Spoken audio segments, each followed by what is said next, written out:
जय श्री राधे। श्री हरिवंश राधा वल्लभ लाल की जय। श्री हरिवंश महाप्रभु की जय। पूज्य गुरुदेव महाराज की जय। श्री चैतन्य चरितावली में आपका हार्दिक स्वागत है।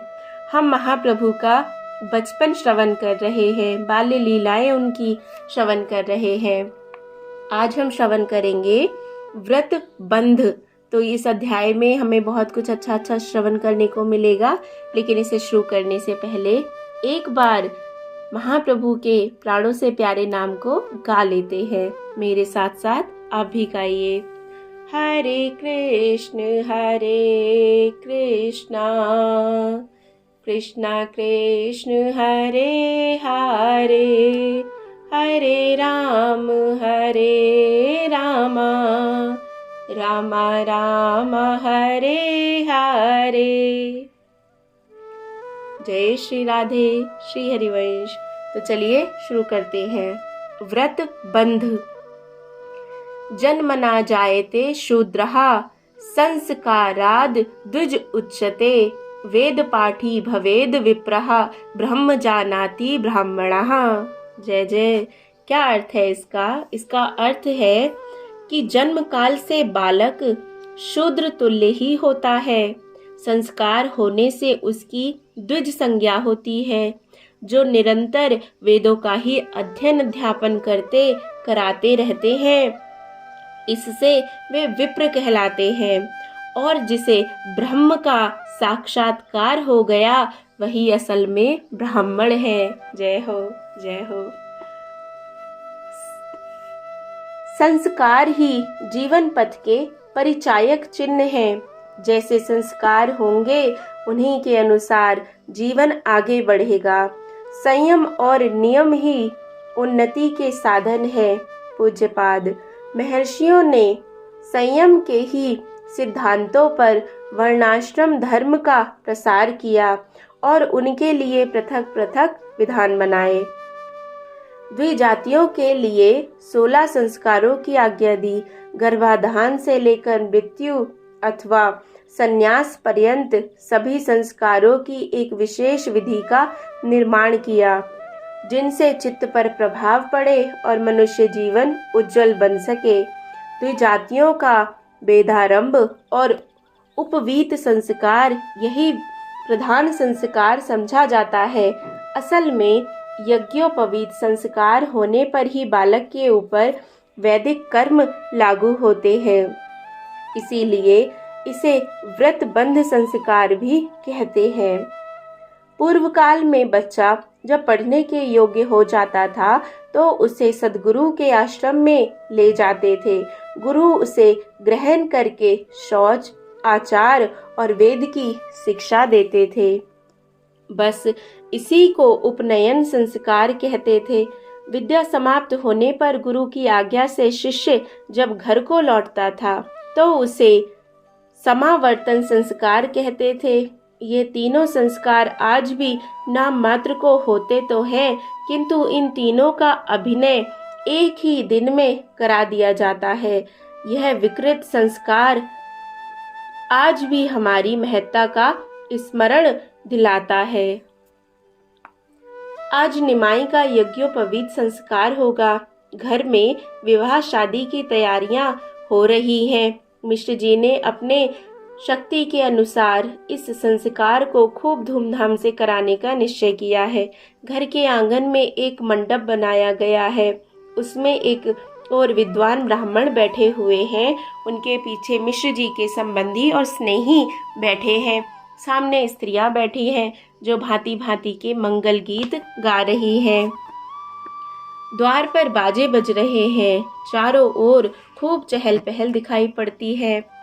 गृह पूजा और हवनादि कार्य कराने के निमित्त आचार्य सुदर्शन और विष्णु पंडित प्रभृत विद्वान मिश्र जी के पास मंडप में बैठे हुए हैं।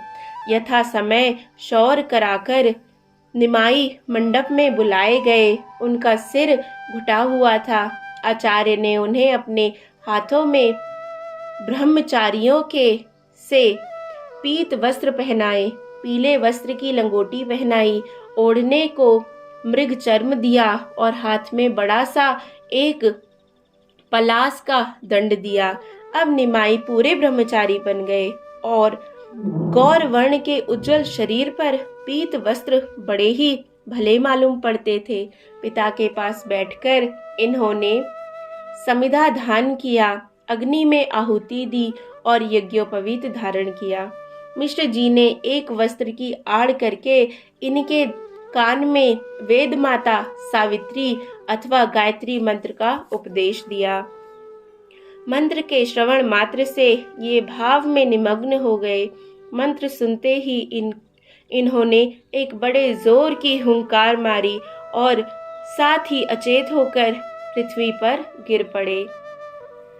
हाथ का दंड एक ओर पड़ा था और ये अचेत होकर पृथ्वी पर दूसरी ओर पड़े थे। दोनों नेत्रों से अश्रुओं की धारा बह रही थी। प्राणवायु धीरे धीरे चल रहा था। यज्ञ के धूम्र लगने से लाल लाल आंखें आधी खुली हुई थी और ये संज्ञा शून्य हुए चुपचाप पृथ्वी पर पड़े थे। इनकी ऐसी अवस्था देखकर सभी घबरा गए। मिश्र जी ने इनके मुंह में जल डाला। कई आदमी पंखे से हवा करने लगे। धीरे धीरे इनकी मूर्छा भंग हुई और ये कुछ काल में सचेत हो गए। सभी को इनकी इस अवस्था से महान आश्चर्य हुआ। सचेत होने पर इन्होंने पिताजी से कहा, पिताजी अब मुझे क्या करना चाहिए? ब्रह्मचर्य व्रत लेने पर छात्र को गुरु गृह में रहकर शिक्षा पर ही निर्वाह करना होता था। यज्ञोपवीत के समय आज भी एक दिन के लिए भिक्षा का अभिनय कराया जाता है। इसीलिए अब निमाई को भिक्षा मांगने के लिए झोली दी गई। निमाई के हृदय पर उस संस्कार का बड़ा ही गहरा प्रभाव पड़ा था। इन कृत्यों के कारण इनकी काया पलट सी हो गई। मुख पर एक अपूर्व ज्योति दृष्टिगोचर होने लगी। मुंडा हुआ माथा सूर्य के प्रकाश में दमकने लगा। एक हाथ में दंड लिए और दूसरे में झोली लटकाए ब्रह्मचारी के वेश में निमाई बड़े ही भले मालूम पड़ते थे। मानो वामन भगवान अपने भक्त बलि से भिक्षा मांगने जा रहे हो। ये पहले अपनी माता के पास भिक्षा मांगने गए, फिर बारी बारी से सभी के पास भिक्षा मांगने गए। आचार्य इन्हें भिक्षा मांगने का प्रकार बता दिया था। उसी प्रकार ये सबके सामने जाते और भवती भिक्षाम देहि कहकर झोली सामने कर देते। स्त्रियां इनके रूप लावण्य को देखकर मुग्ध हो गईं। माता मन ही मन प्रसन्न हो रही थी। उनके हृदय में पुत्र स्नेह की हिलोरें निरंतर उठ रही थी। वे निमाई की शोभा देखते देखते तृप्त ही नहीं हो रही थी। अतृप्त दृष्टि से वे नीचा सिर किए हुए धीरे धीरे निमाई की ओर निहार रही थीं। स्त्रियां इन्हें भांति भांति की वस्तुएं भेंट में देती। कोई फल देती, कोई मिठाई का थाल और कोई इनकी झोली में द्रव्य डाल देती। ये सभी के पास जाकर खड़े हो जाते। जिसके भी सामने खड़े होते उसी की इच्छा होती कि ये सर्वस्व समर्पण कर दे। इस प्रकार ये भिक्षा मांगते हुए इधर से उधर घूमने लगे। इसी बीच में एक वृद्ध ब्राह्मण लाठी टेकते टेकते संस्कार मंडप में आ गया। उसने निमाई को इशारे से अपने पास बुलाया। ये जल्दी से उसके समीप चले गए। उसने अपने कांपते हुए हाथों से एक सुपारी इनकी झोली में डाल दी। इन्होंने उस सुपारी को जल्दी से झोली में से निकालकर अपने मुंह में डाल लिया। सुपारी के खाते ही इनकी विचित्र दशा हो गई। ये किसी भारी भावावेश में मग्न हो गए और उसी भावावेश में माता से गंभीर स्वर में बोले, माँ, आज से एकादशी के दिन अन्न कभी ना खाया करना। माता भी भावावेश में अपने को भूल गई। वह समझ ना सकी कि निमाई ही मुझसे उक्त बात कह रहा है। उसे प्रतीत हुआ मानो कोई दिव्य पुरुष मुझे आदेश दे रहे हैं। इसीलिए उनके विनय के साथ उत्तर दिया, जो आज्ञा। आज से हरिवासर के दिन अवश्य ही हम अन्न ग्रहण नहीं करेंगे। थोड़ी देर में इन्होंने कहा, अच्छा, अब हम जाते हैं, अपने पुत्र की रक्षा करना। इतना कहकर ये फिर अचेत होकर गिर पड़े। थोड़ी देर बाद चारों ओर अपनी बड़ी बड़ी लाल लाल आंखों को फाड़ फाड़ कर देखने लगे, मानो कोई नींद से जागा हुआ आदमी आश्चर्य के साथ अपने पास के अपूर्व कार्यों को देख रहा हो। इनके प्रकृतिस्थ होने पर मिश्र जी ने पूछा, बेटा क्या बात थी, तुम क्या कर रहे थे? इन्होंने सरलता के साथ उत्तर दिया, नहीं तो पिताजी, मैंने तो कोई बात नहीं कही। मुझे कुछ भी पता नहीं, जाने क्या हुआ। मुझे कुछ निद्रा सी प्रतीत होने लगी थी। इस बात को सुनकर सभी इस भावावेश के संबंध में भांति भांति के तर्क वितर्क करने लगे। किसी ने कहा किसी भूत प्रेत का आवेश है, किसी ने कहा किसी दिव्य आत्मा का आवेश है। भक्तों ने कहा नहीं, यह साक्षात हरि भगवान का आवेश है। उसी दिन यज्ञोपवीत के समय इनका नाम गौर हरि हुआ। स्त्रियों को यह नाम बहुत ही प्रिय था। अब से वे निमाई को प्राय गौर या गौर हरि ही कहकर पुकारने लगी। जय हो, जय हो। यज्ञोपवीत संस्कार के समाप्त होने पर गौर का समावर्तन संस्कार किया गया। उनके वस्त्र बदल दिए गए। माता ने बड़ी बड़ी आंखों में काजल लगा दिया। नूतन वस्त्र पहनकर गौर बाहर आए। उन्होंने सबसे पहले पिता के चरणों को स्पर्श करके प्रणाम किया। फिर क्रमशः सभी वृद्ध ब्राह्मणों की चरण वंदना की। ब्राह्मणों ने इन्हें भांति भांति के आशीर्वाद दिए। इसी प्रकार बड़े ही आनंद के साथ इनका व्रत बंध संस्कार समाप्त हुआ। जय जय श्री राधे। यज्ञोपवीत हो जाने के अनंतर ये आचार्य सुदर्शन और विष्णु पंडित के समीप पढ़ने के लिए जाने लगे। इनकी मेधा शक्ति बाल्यकाल से ही बड़ी तीक्ष्ण थी। अध्यापक एक बार जो इन्हें पढ़ा देते, फिर दूसरी बार उन्हें पूछने की आवश्यकता नहीं होती थी। इसीलिए अध्यापक इनसे बहुत ही प्रसन्न रहने लगे। थोड़े दिनों के पश्चात मिश्र जी ने इन्हें मायापुर के निकटवर्ती गंगानगर की पाठशाला में पढ़ने के लिए भेजा। उस समय उस पाठशाला के प्रधान अध्यापक पंडित गंगादास जी थे। पंडित गंगादास जी व्याकरण के अद्वितीय विद्वान थे। व्याकरण में उनकी ख्याति दूर दूर तक फैली हुई थी। बड़े बड़े योग्य छात्र उनकी पाठशाला में अध्ययन करते थे। उस समय व्याकरण की वही पाठशाला मुख्य थी। निमाई भी अन्य छात्रों के साथ पंडित गंगादास जी के समीप व्याकरण का अध्ययन करने लगे। जय जय श्री राधे, जय जय श्री राधे। तो इस प्रकार यह अध्याय पूरा होता है, लेकिन एक इसके अगला छोटा सा ही अध्याय है। चलिए उसे भी इसी में पूरा कर लेते हैं। लेकिन ये अध्याय थोड़ा सा दुख देने वाला है, क्योंकि इसका नाम है पिता का परलोक गमन। जय श्री राधे। पंडित जगन्नाथ मिश्र की आशा लता अब बड़ी ही तेजी के साथ बढ़ने लगी। उस लता पर छोटी छोटी कलियां आने लगी। उनकी भीनी भीनी गंध के कारण मिश्र जी कभी कभी अपने को भूल जाते।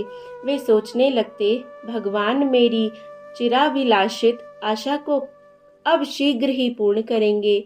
मेरी आशा लता अब शीघ्र ही फूलने फलने लगेगी। वह दिन कैसा सुहावना होगा जिस दिन निमाई को बहू के साथ अपने आंगन में देखूंगा। माता पिता की यह सबसे मधुर और सुखकारी कामना है कि वे अपने पुत्र को प्यारी पुत्रवधू के साथ देख सके। संसार में यही उनके लिए एक सुंदरतम सुअवसर होता है। सची देवी के सहित मिश्र जी उसी दिन की प्रतीक्षा करने लगे। मेरे मन कुछ और है, विधना के कुछ और। विधि को मिश्र जी का मंसूबा मंजूर नहीं था। उसने तो कुछ और ही रचना कर रखी थी। मिश्र जी अपने प्यारे पुत्र का विवाह उत्सव इस शरीर से ना देख सके। निमाई अब 11 वर्ष के हो गए। नियमित समय पर पढ़ने जाते और रोज आकर पिता के चरणों में प्रणाम करते। एक दिन उन्होंने देखा पिताजी ज्वर के कारण अचेत पड़े हैं। उन्होंने घबराकर माता से पूछा, अम्मा, पिताजी को क्या हो गया? उदास होकर माता ने कहा, बेटा, तेरे पिता को ज्वर आ गया है। निमाई पिता की खाट के पास जा बैठे और धीरे धीरे उनके माथे पर हाथ फेरने लगे। निमाई के सुकोमल शीतल कर स्पर्श से पिता की तंद्रा दूर हुई। उन्होंने क्षीण स्वर में कहा, निमाई बेटा, मुझे थोड़ा जल पिला दे। निमाई के पास के बर्तन में जल पिलाया, अपने वस्त्र से उनका मुंह पोंछा और प्रेम के साथ पूछने लगे, पिताजी, अब आपकी तबीयत कैसी है? करवट बदलते ही मिश्र जी ने कहा, मैं अब अच्छा हूँ, चिंता की कोई बात नहीं, तू पढ़ने नहीं गया। निमाई ने अन्यमनस्क भाव से कहा, अब जब तक आपकी तबीयत अच्छी तरह से ठीक नहीं होती, तब तक मैं पढ़ने ना जाऊंगा। मिश्र जी चुप हो गए। निमाई उदास भाव से उनके पास बैठे रहे। कई दिन हो गए, ज्वर कम ही नहीं होता था। वैद्य को भी शची देवी ने बुलाया। घर में इतना द्रव्य नहीं था कि बड़े बड़े वैद्यों को बुलाया जा सके। पास में जो मामूली वैद्य थे, उन्हीं की बताई हुई दवाई कभी कभी दी जाती, किंतु रोग घटने के स्थान पर बढ़ने लगा। मिश्र जी अपने जीवन की आशा से निराश हो गए। उन्हें अपने अंतिम समय का ज्ञान हो गया। क्षीण स्वर में उन्होंने सची देवी से कहा, अब मेरे जीवन की कोई आशा नहीं है। मालूम होता है इस शरीर से अब मैं अपनी आशा को पूरी होते ना देख सकूंगा। अच्छा, जैसे रघुनाथ की इच्छा, मैं अब क्या कहूँ, मेरे साथ तुम्हें कुछ भी सुख प्राप्त ना हो सका। भगवान की ऐसी ही मर्जी थी। अब मैं थोड़े ही समय का मेहमान हूँ, निमाई का ख्याल रखना। इतना कहते कहते मिश्र जी की सांस फूलने लगी।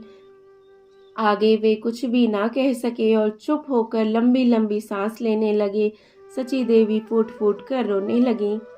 पिता की ऐसी दशा देखकर निमाई ने उन्हें खाट से नीचे उतारने की सलाह दी। मिश्र जी नीचे दाब के आसन पर लिटाए गए। मिश्र जी ने नीचे से धीरे धीरे कहा, मुझे श्री भागीरथी के तट पर ले चलो। उनकी इच्छा के अनुसार निमाई माता के साथ उन्हें स्वयं गंगा तट पर ले गए। 11 वर्ष के बालक ने किसी दूसरे को हाथ नहीं लगाने दिया। माता की सहायता से वे स्वयं मिश्र जी को गंगा तट पर ले गए। निमाई ने भी समझ लिया कि अब पिताजी हमें छोड़कर सदा के लिए जा रहे हैं। इसीलिए उन्होंने रोते रोते कहा, पिताजी, मुझसे क्या कहते हैं? मुझे किसके हाथों सौंप रहे हैं? मिश्र जी ने अपने शक्तिहीन हाथों को धीरे धीरे उठाकर निमाई के सिर पर फिराया और उनके सिर को छाती पर रखकर क्षीण स्वर में कहा, निमाई, मैं तुझे भगवान विशंभर के हाथों सौंपता हूँ, वे ही तेरी रक्षा करेंगे।